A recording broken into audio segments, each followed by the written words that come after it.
African politicians are the richest in the world. This is the richest continent on earth, but our people, ironically, are the poorest. So that in many African countries today, we may claim and talk about democracy, but many African countries are led by kleptocrats, thieves. But we are never angry for some reason. We still celebrate thieves. We call them our thieves. Which then begs the question, if the 21st century is going to be the century that defines Africa's future, are we on the right track?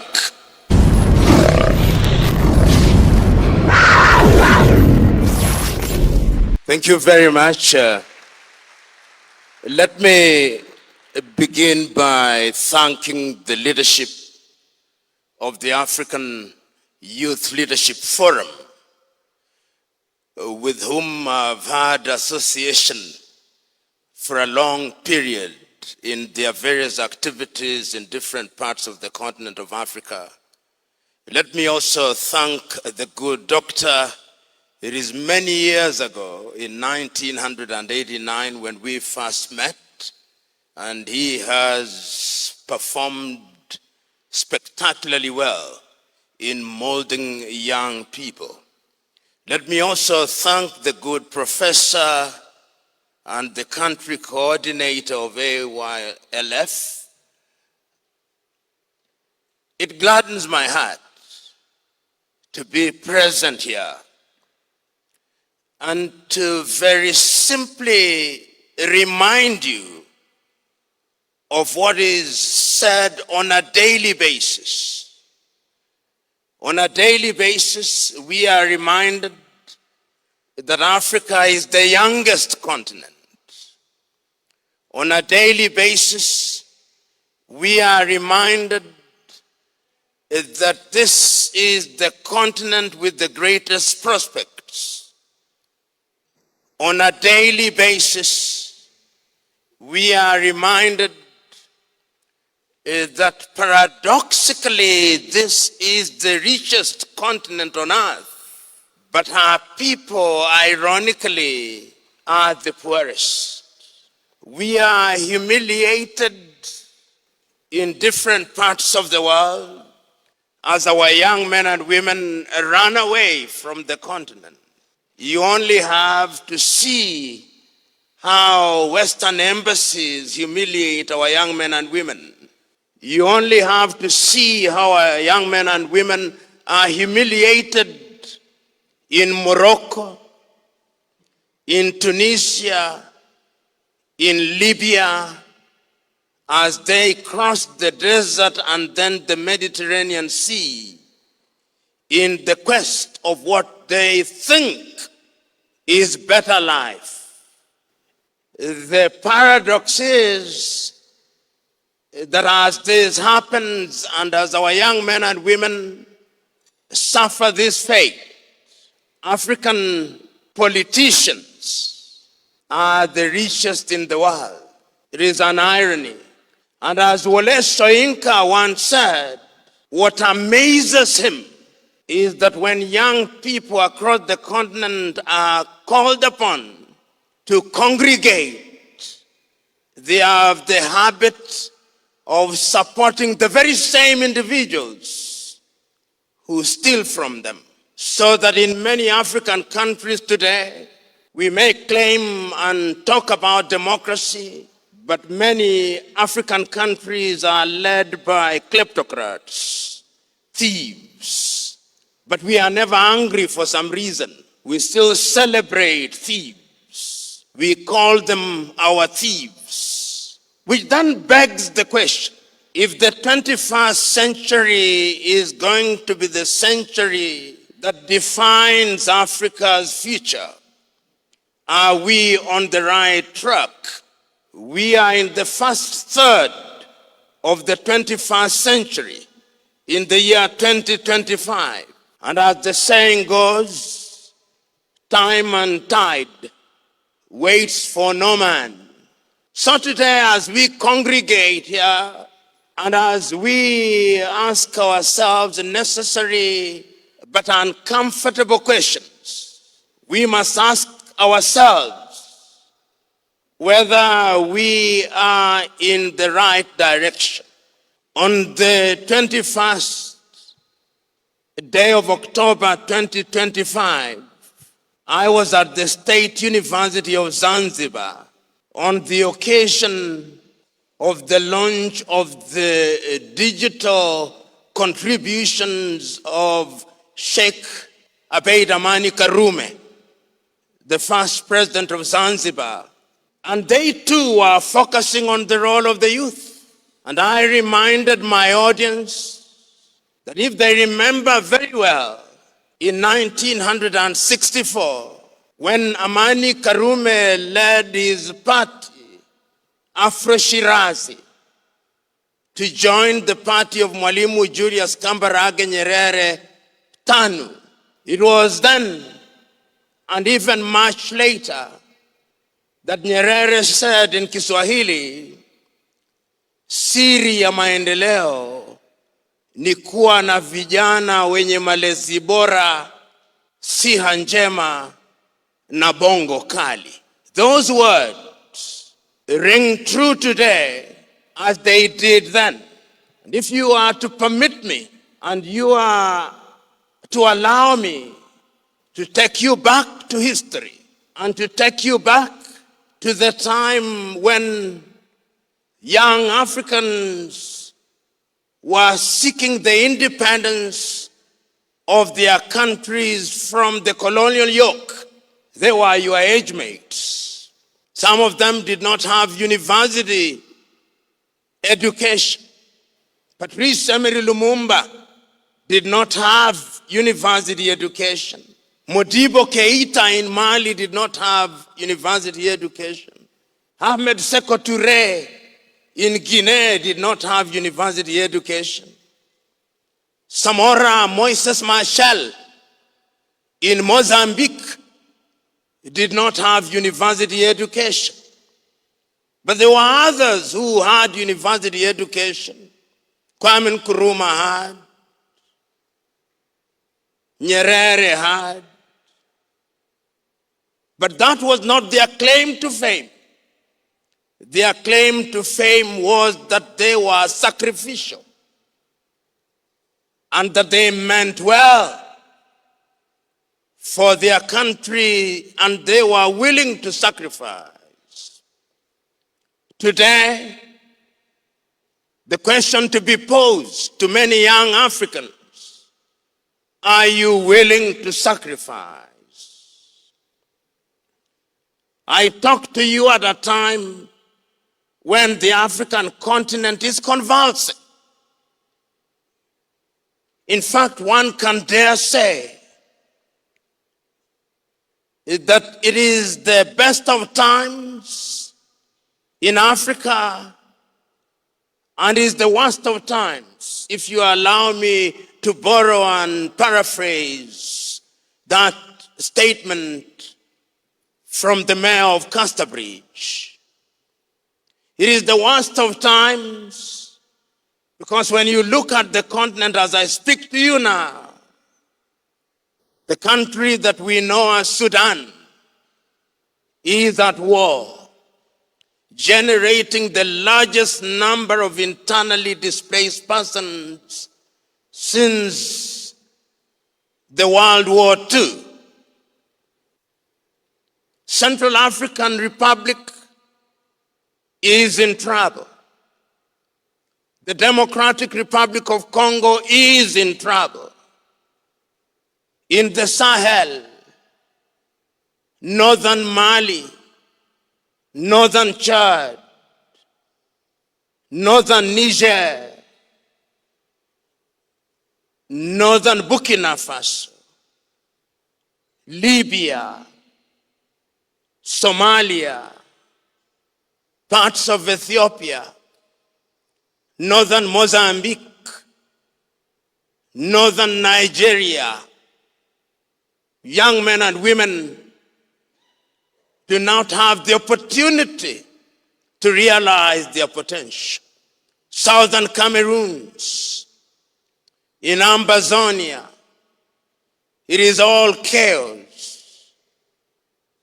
There are places where young men and women have not gone to school for the last 3 years. And yet Africans are silent. As our young men and women are running away from the continent, young Chinese are coming to the continent.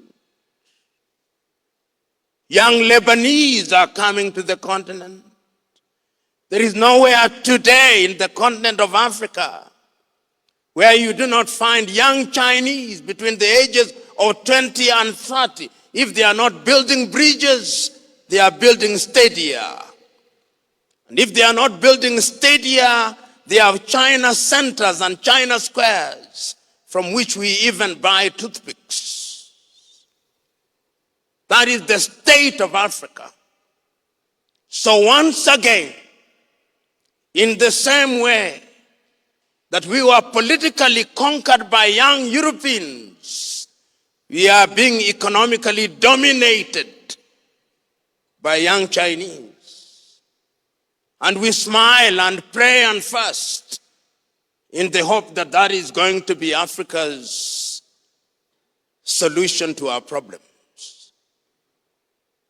You young people must ask difficult questions. Are you prepared to sacrifice? African problems are not going to be solved by holding conferences and meetings, no. Perhaps we are holding too many meetings. Perhaps we are holding too many symposia. Perhaps the time now is to hold symposia, workshops, and seminars only to evaluate what we have achieved in agriculture, what we have achieved in medicine, what we have achieved in artificial intelligence. Perhaps the time is now. As Ali Mazrui famously said, Africa is infamous for producing what she does not consume and consuming what she does not produce. The time is now to reverse that. And if that is going to be reversed, it will be on the shoulders of young men and women. But those young men and women must have a dramatic mental change. Many years ago, Samora Moises Machel, then in the forefront of the struggle to defeat the Portuguese in Mozambique, told his audience, if Mozambique and Africa are to realize their potential, the tribe must die.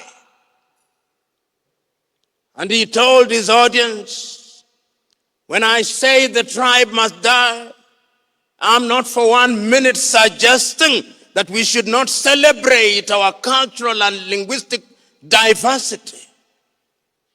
But we must not allow the tribe to define how we look at things.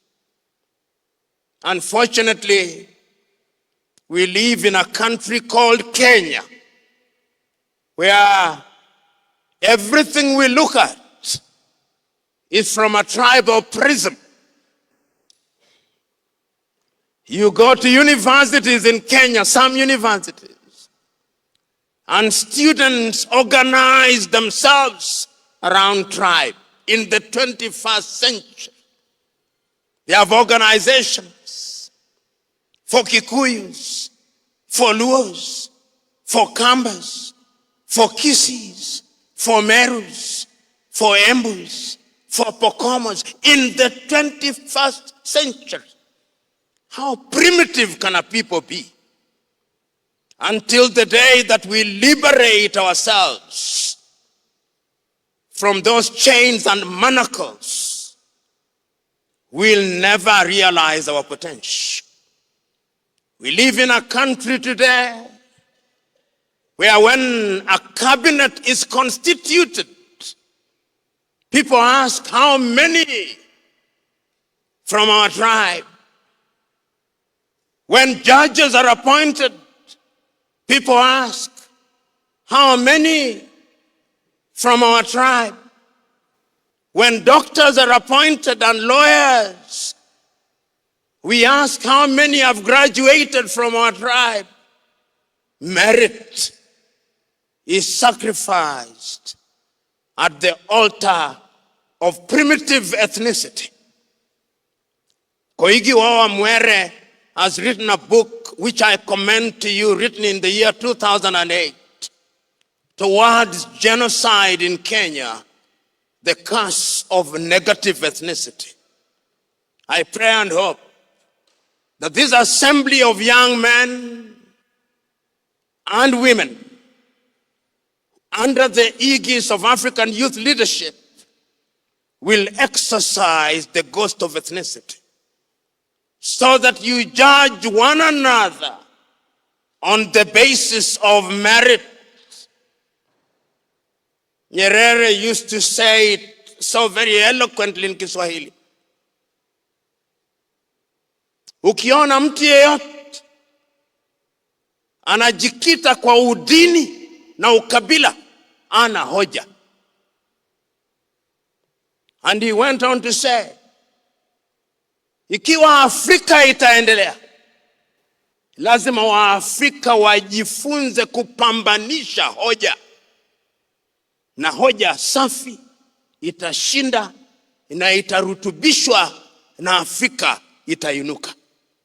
I pray and hope that this assembly of young men and women here present will not allow themselves to be enticed by the spirit of ethnicity as the basis of making judgments. You know, Africa is begging and asking, where are my young men and women who will serve me? Africa is asking, where are my young men and women who will be doctors in whom we have faith? Where are our young lawyers in whom we have faith? Where are our engineers in whom we have faith? Where are our teachers in whom we have faith? Where are our agriculturalists in whom we have faith? Africa is asking and looking. For the moment, it appears that Africa cannot find those men and women. So that when we have cases as Kenyans, we get lawyers from outside. Our good friend and my kinsman, the late Raila Odinga, may he rest in peace, had to seek medical health in India. And there are many who do so. There are people who can't take their children to high schools in Kenya. They take them to the British system, to the American system. When will we have faith in ourselves? When will we believe that we are not children of a lesser God? When will we stop believing that prayer and fasting alone can do the things that technology needs? Prayer and fasting without action is pure superstition. You young men and women can reverse that reality. Are you prepared? Are you ready? So today, what I'm asking you is to go out there and ask yourself uncomfortable questions. Don't make the claim that you are too young. No. Africans who made great contributions, some of them were younger than you. Solomon Mahlangu in South Africa was younger than you. Tirongo Potse in South Africa was younger than you. Bantu Stephen Biko was younger than you. You are not too young. This is the time to rise up and do that which is good and right. It gladdened my heart when young Kenyans several years ago rose up and spoke the language of the unheard. They were then Christian Gen Zs. Their agenda was torpedoed and hijacked. But after that, we now know how that spirit has spread throughout the world. It spread into Bangladesh. It spread into Nepal. It spread into Sri Lanka. It spread into Madagascar. Young men and women are no longer sitting pretty. They are asking questions. I'm asking you to ask questions and to be organized and to make demands of the men and women that we have entrusted with the trusteeship of our country. Is the great Indian philosopher Raja Gopalachari, who said many years ago, you cannot ignore politics. And it's Socrates who said that man is a political animal, because even the question as to what food is going to be eaten is a political question. And I'm suggesting to you that when the politics of any country stumbles, that country stumbles. And if you doubt me, ask the Sudanese. Just last night, they struck Khartoum. The universities in Sudan are no longer functioning because politics stumbled. You cannot afford the luxury of avoiding what is happening in your country. We cannot allow our very worst to be in positions of political leadership. We'll pay the price. I'm therefore asking you that beyond lamentation, we have lamented for too long. What are you doing? Beyond lamentation, what are you doing in your village? What are you doing in your county? What are you doing in your university? Beyond lamentation, beyond tweeting and TikToking, what are you doing? Because even the tweets and the TikToks that you use are not made by Africans. We consume what we do not produce. We are in the 4th and 5th industrial revolution. We are talking about artificial intelligence. Tell me, which aspect of artificial intelligence is made or propagated anywhere in the continent of Africa? We are consuming what others are producing. It is your generation that must change. The Koreans are doing it. The Indonesians are now doing it. The Vietnamese are now doing it. The Malaysians are doing it. The Chinese are doing it. The Indians are doing it. But Africans are praying and fasting.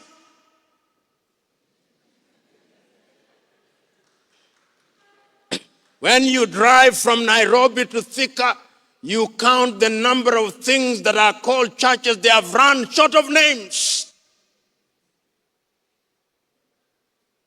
The time is now for us to think differently. And thinking differently can only happen if good men and women of goodwill also act in concert.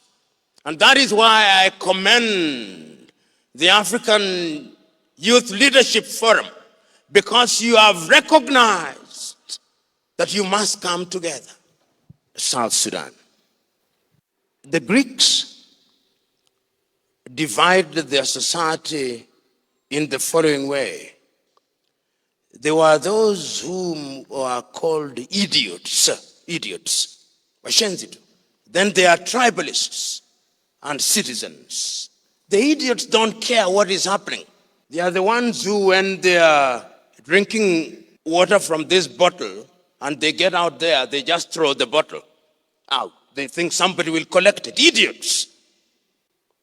And you see it with our matatu culture, with our border culture. Idiots. Then there are tribalists, people who don't look at merit. And then there are citizens, people who want the best for their countries.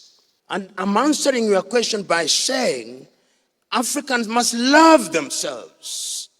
You know, I was looking at the GDP, not that GDP is a good measure, but it's an acceptable measure.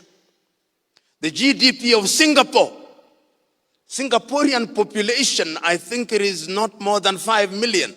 The GDP of Singapore is bigger than all the 8 East African countries combined. 8 of them. 589. If you look at today's statistics which have been released, Kenyan GDP is 136, Tanzanian is 87, Ugandan is 67, Rwanda is 14, Burundi is 7.5 billion, South Sudan is 4.5. That is our GDP. What do they have? The mind is the standard.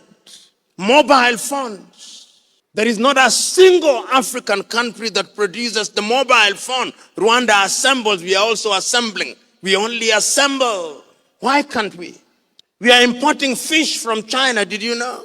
Kenya imports fish feed from Brazil. I do not know what bottle you have on your, that water is from is what? The one in front of you? Dasani. Coca-Cola. Water, maji, Coca-Cola. Of Atlanta, America, maji. In Kenya, hata maji. My view is that Africa must unite to stop doing certain things. All the seats you are sitting on are from China or Turkey. All of them. Can't we make them? If we united as East Africa, toothpick. Ukiingia China Square, unapata toothpick tunanunua kutoka Uchina. And when Europe have abandoned their clothes, they bring them to Gikomba. What Europe has rejected, we consume as new. Hata Mungu anashangaa.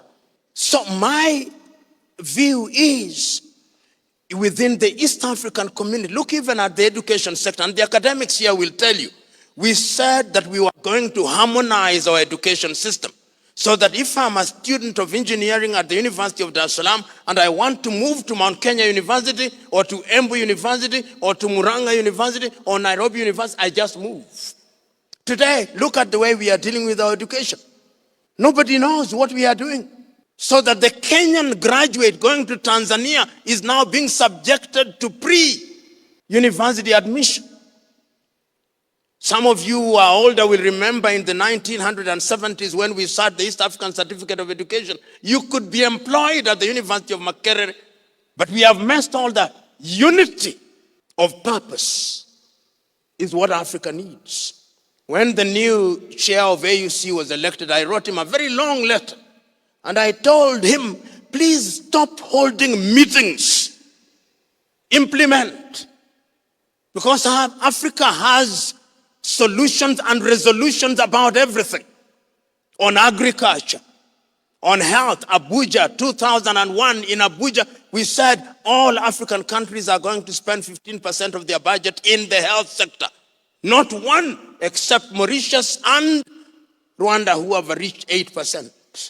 We are importing maize from Brazil that was meant for cows because we are disunited. I go to Juba, flying for 55 minutes or 1 hour, 20 minutes, depending on the equipment. Sudanese pound, South Sudanese. I must now look for the dollar. Europe and America love it when we are confused and divided. China loves it when we are confused and divided. Look at the Arab world. Look at little Qatar. Last week, Norway hit the sovereign fund of Norway. You can Google as I talk. Has now stuck 2 trillion, which means notionally every Norwegian has to his or her credit $384,000. Sini binadamu kama sisi tu. we must identify our priorities. Unfortunately, we don't. And until the day that we identify our priorities, we are going nowhere. We now are talking about the Konza technology. The South Koreans are very deeply involved, but will there be transfer of technology after they leave? Perhaps we will not have it. We are talking about, as I speak to you now, the university, public university, have been on strike for almost a month. That is a national crisis and emergency. Have you heard our parliament meet that there is a national crisis?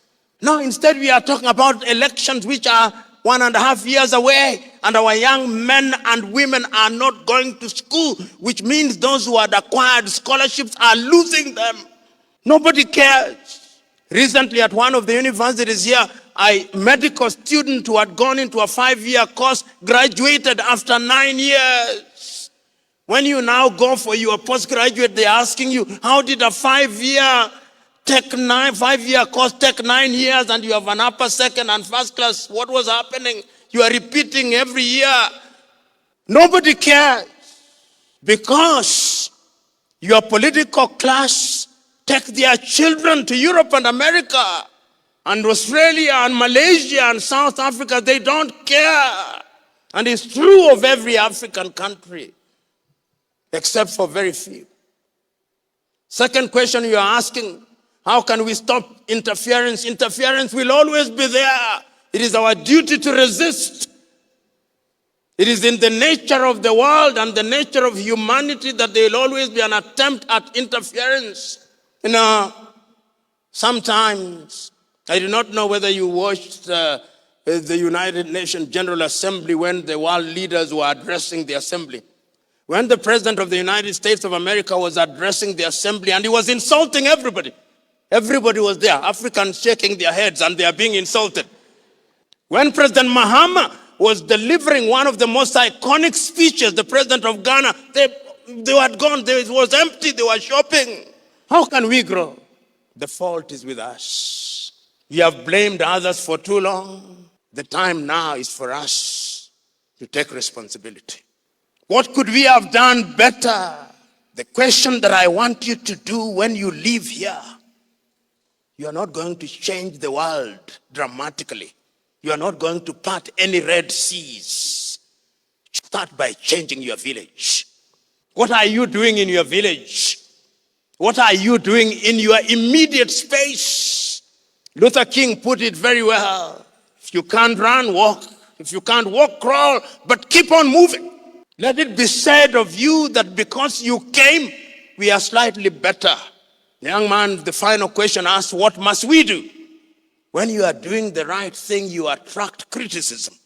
When people are not criticizing you, know that you are doing nothing. There are people who will hate what you are doing because it is good, and they're saying, why is it not me who is doing it? But you must be at peace with your conscience. Don't be too clever. Don't be too self-righteous. I want you to read 2 poems before you leave here. I hope they'll be read to you. One of them is by Rudyard Kipling, a poem that you know so very well, if somebody will get it. The next poem that I want you to read is the poem entitled Fear by the Lebanese American Khalil Gibran. Who can get Khalil Gibran and you read the poem, then I shut up. Khalil Gibran. The poem is Fear. Somebody has found it? Come, read it. Khalil, that's one of the greatest poems I've ever read. Khalil Gibran. Fear. Read it as if you are reading a poem. Yeah, please. Read it. Yeah, just read it. Okay. Let me read. It is said that before entering the sea, a river trembles with fear. She looks back at the path she has traveled, from the peaks of the mountains, the long winding road crossing forests and villages, and in front of her, the seas and ocean so vast that to enter, there seems nothing more than to disappear forever. But there's no other way. The river cannot go back.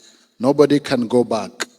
To go back is impossible in existence. The river needs to take the risk of entering the ocean, because only then will fear disappear. Because that's where the river will know it's not about disappearing into the ocean, but of becoming the ocean. And the point I want to make when you talk about fear, when you are doing things, there'll be moments of doubt. As you move, you'll ask yourself, am I doing the right thing? And then you discover that you cannot go back. In a manner of speaking, you've crossed the Rubicon and burnt your boots. You think, am I going to be drowned? Then you think I'll disappear. Then you discover that you become part of a bigger thing, because in order to create a forest, you need every tree. In order to create the ocean, you need every droplet. You are all droplets. The ocean is AYLF. Swim in it. God bless you.